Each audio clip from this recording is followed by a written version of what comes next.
Long-tailed ducks used to be called old squaws in America because of the squawking noises they make.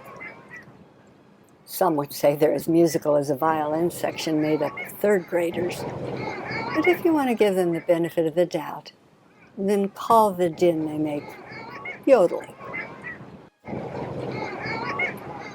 And in fairness to actual old squaws, the majority of the duck's racket is made by the males. The pattern in the plumage of both sexes is lovely, but only the males have long tails. If the male is Clark Gable, the female isn't quite Marilyn Monroe.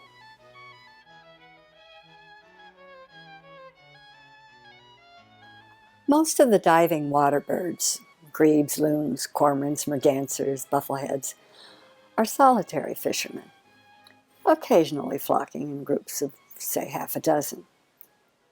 But the long-tailed duck, a coastal fishing bird, loves his fellow mutton-chop ducks. They're known to congregate by the hundreds in northern waters.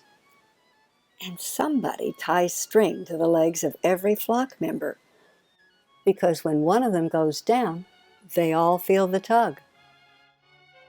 They stay down longer than any other water bird.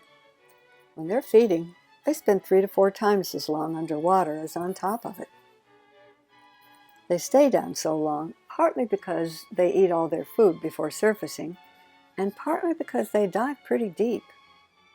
Usually 20 feet, but sometimes a couple of 100 feet or more. After eating, they bob up like apples in a barrel. In that respect, they are like many other diving birds, popping out of the water as if they'd been squeezed from a tube.